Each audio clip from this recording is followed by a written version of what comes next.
Hi guys, welcome back to Defining Moments. I'm Suzanne Quast, and I hope y'all are ready to be inspired because my guest today had a life-changing defining moment. Amberly Lago was in a motorcycle accident where she was told she would have a 1% chance of saving her leg. Most people would have thrown in the towel, but Amberly took this tragedy and turned it into her life mission and purpose. Guys, this woman's story is one of astounding resilience, and I am so honored to share it. Here are her moments.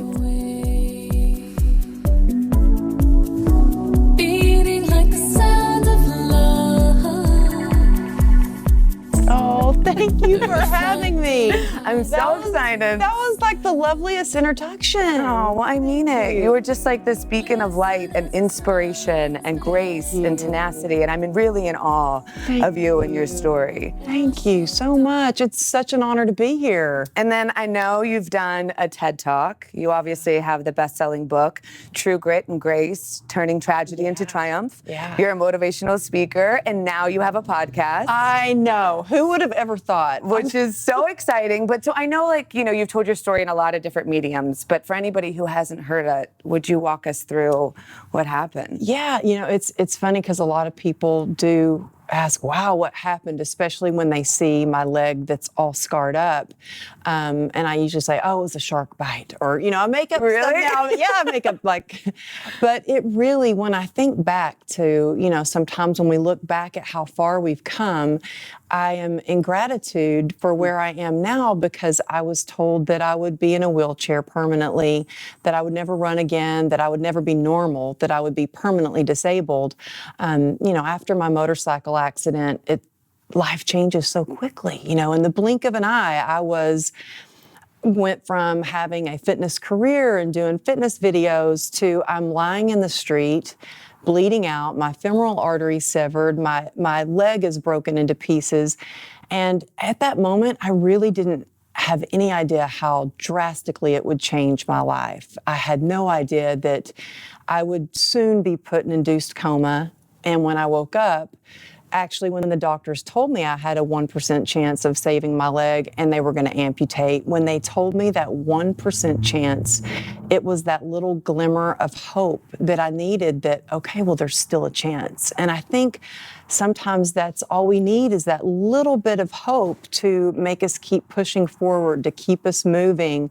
And that little bit of hope got me through, along with a lot of grit and God's grace, got me through 34 surgeries, and they were able to piece by piece put my leg back together.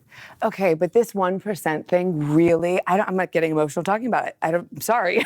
But I think, you know, so many people would have heard that and probably gone down a despair of a rabbit hole of despair. But you heard that, like you said, and you were like, it's hope. And it just really exemplified and reiterated to me the importance of perspective. Oh, yeah. And but how were you able to even have that perspective at a time like that? Was it? Well, I think because my whole life I was an athlete. And so from a young age, you know, growing up in Texas, besides having a lot of brothers and sisters where you had to you know, fight just to get some food on the table. But I grew up an athlete and I was taught to push through the pain. And a dancer where I was taught, suck it up. I don't care if your toes are bleeding and your point shoes, the show must go on. And so that did help me in the beginning to push through, and that got me so far. But I really think in that moment of despair, I turned to, you know, I've got faith. I call, you know, some people call it universe, light. I say God. I prayed for help. And I also think the importance of a community is so powerful because, you know, we aren't meant to do it alone. And I was very fortunate that I had, you know, my family showed up for me, but not only that, like clients showed up for me, friends showed up for me. And I think that I had spent a lot of time building my community, and I love being of service. And I think that when you are of service, that comes back around. It's like this circle, and we can help each other. And so, fortunately, I had a great community that truly helped me out during those times. And then you said 34 surgeries. Yeah, Like, it's baffling to think. But yeah, it was 34 surgeries. And actually, this is going to sound crazy, but that was the easy part because I really thought, healing was pretty linear. Like, okay, we get hurt, we heal, we have to work hard, we get better. And I had finally got upright on my crutches after 4.5 months. I was completely bedridden, and I thought the doctors are going to be so proud. They told me it'd take 2 years to be walking around, and here it's 4.5 months. I'm upright, and that's when I got the news that I was diagnosed with complex regional pain syndrome, which is a disease of the sympathetic nervous system. And after getting through all of those surgeries, a doctor said, "Are you the kind of person that likes to push through pain?" And I said, I kind of thought, well, isn't it obvious? Look at me, And I said, yes. He said, well, you need to stop. You need to stop right now. You've got something very serious. And I said, well, yeah, I got something serious. I was hit by an SUV. And he said, no, you need to go get back in your wheelchair. And I said, well, for how long? He said, forever. And that was devastating. And after like the first, initial kick in the gut, and I cried all the way home, I didn't go back and get in my wheelchair. Instead, I went straight to physical therapy. And I said that I'm going to have to work harder than I've ever worked before. And little did I know how hard that was going to be, because it leaves you in constant chronic pain. And so that pain and really hitting rock bottom. And when I say rock bottom, I mean, I was at a place where I didn't want to live anymore. Wow. Because I had lost that hope. And I was able to climb out of that. And that's what I'm so passionate about sharing. And that's what I'm fueled with, to share my message of no matter what your circumstances are, you can get out of that. You can have a better life. Because it's your choice. I said, this can't be the life for me. I want more. Mm-hmm. And little by little, it took me about 9 years to come up with some tools that I use every day, but I have to apply those tools to my life every day. It's not like, okay, I got over it and everything's good. It's like, it's every day, no matter if we're struggling with chronic pain or, a job loss, or we got sick, or whatever it is, we all need tools to tap into our resilience. So speaking of tools, then anybody out there who is struggling with chronic pain or tragedy in their life or an obstacle, what would you tell them? And what tools did you develop? Well, I have a keyword I use. It's an acronym called PACER, and it stands for perspective, which we talked about. Like, it's so much about your mindset. Acceptance, because I was in complete denial. And when we deny that we're hurt or something, isn't working, whether it's our marriage or the job we're in, if we don't accept where we are, we can't really find those tools and take action to move forward. C is for community, which we talked about, and E is for endurance. It's really finding the grit to move forward.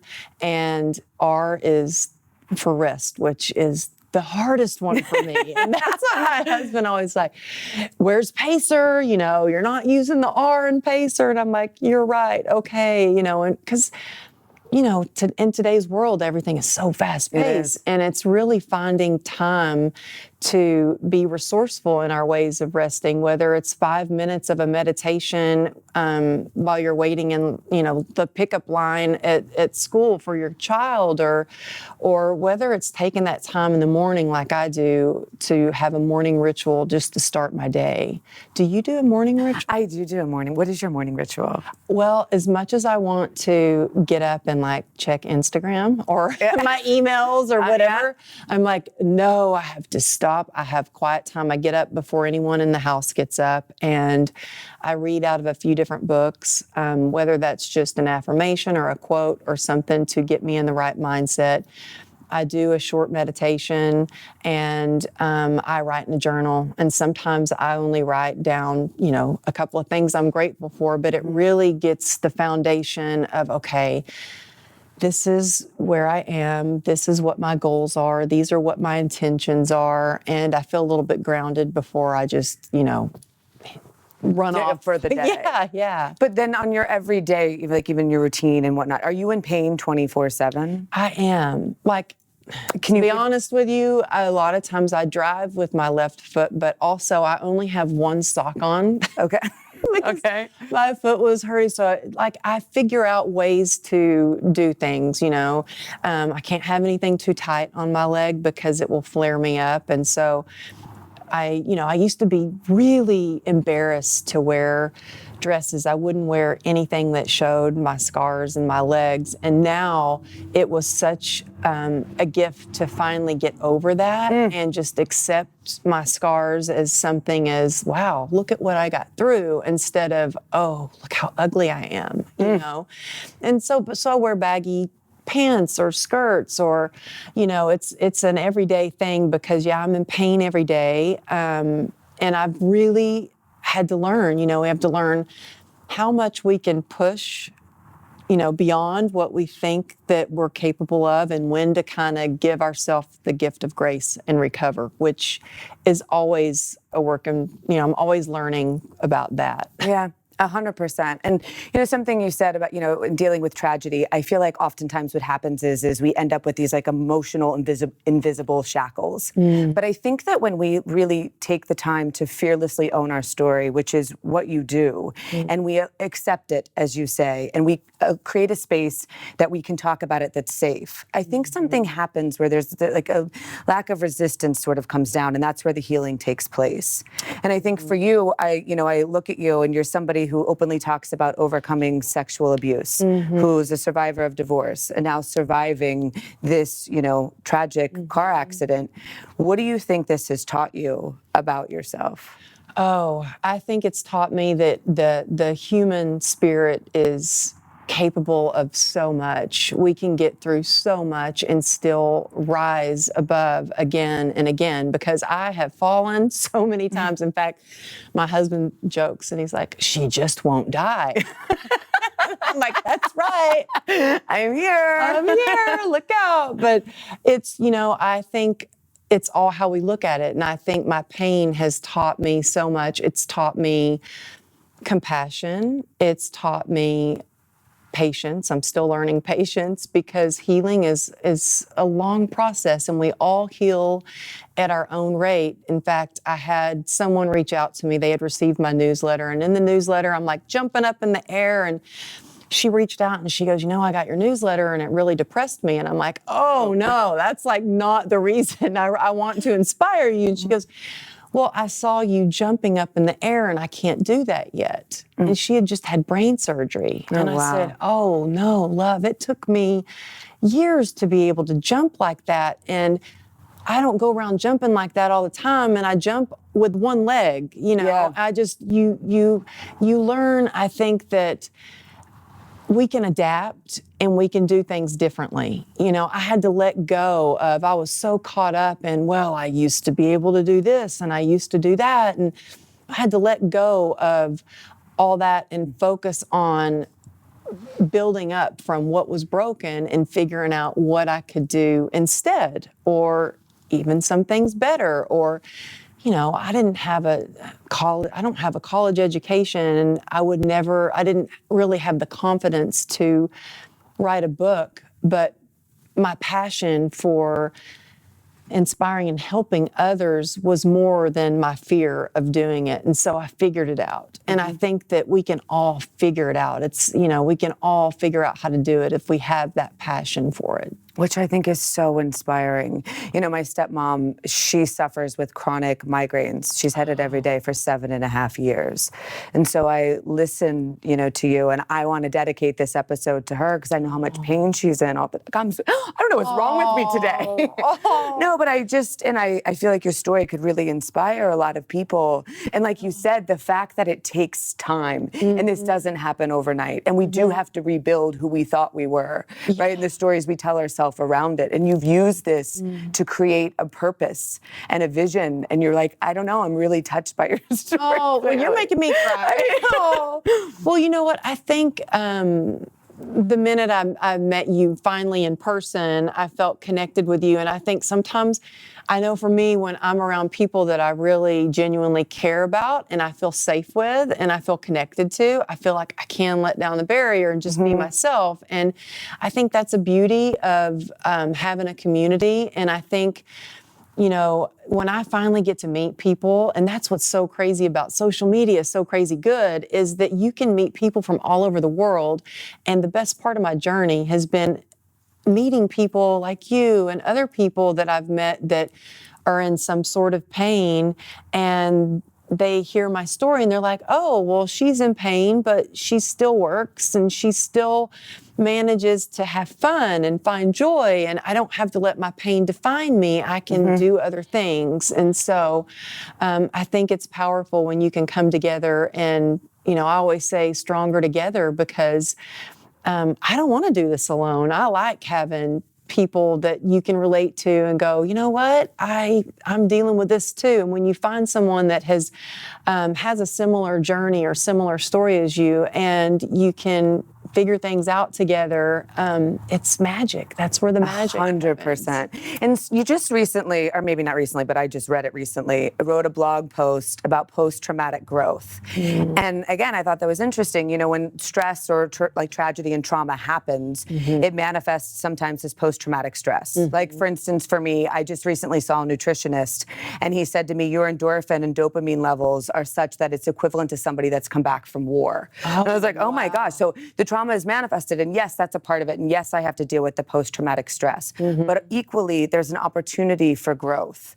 And your growth is, look, you went and you're taking care of yourself. You know, that's a huge part of it, is because it does come out. You know, I was so used to sucking it up and just ignoring my body. And I ended up in ICU. I had passed a kidney stone and it got infected and made it to ICU. My husband drove up, dropped me off, and I called him back and I was like, I guess I'm really sick and they're admitting me. And the doctors came in and said, if you would have waited one more day, you would have died. oh my gosh. And that scared me more than the motorcycle accident, because it showed me I was so caught up in pushing through, and the post-traumatic was just like, suck it up, just ignore the pain. And I thought, we can't ignore our bodies. We have to listen, because at first it whispers. You're right. You know, I felt it and I was like, I put a wrap on my back, put some Bengay on and kept pushing through, and it got worse until I was convulsing. And then I had to pay attention and then almost died. So it was like, we have to really listen to our bodies, because like I said, they whisper and then they scream. And I felt like I was really to the point of almost no return. And so I'm glad to hear that you're like, okay, my body's talking to me. What can I do differently to make sure that I can be, well, for me, I had a friend, I wasn't feeling one. She said, you know, your impact is only as strong as you are. And that hit home. I was like, how can I make an impact if I'm not taking care of myself? I have to practice what I preach. And so just recently I pulled back and had to cancel a trip and do things differently, because I have to make sure I'm taking care of myself. And that's what it's about, taking care of yourself, and then the fact that there is an opportunity for growth within the obstacle, within the tragedy. Taking better care of ourselves, being a better mom, listening to my children, because our trauma, our tragedies, they don't just impact us, they impact our loved ones. They can, you know, really impact the way we view the world, our jobs, it comes out, it manifests in so many different ways. And so it's really, I think, just a learning process and continuing to evolve and do things differently. So we're going to end on this, and I think I know what it is, but just in case. What, if you could define the legacy you want to leave behind in a couple of words, what would it be? In a couple of words. Okay. With grit and grace, you can be resilient. I love it. Guys, go follow her on social media, get her book, listen to her podcast, sign up for a newsletter. You're going to get such inspiration. And if there's somebody out there that you know that's struggling with pain or is in the midst of an obstacle or tragedy, please feel free to share this interview.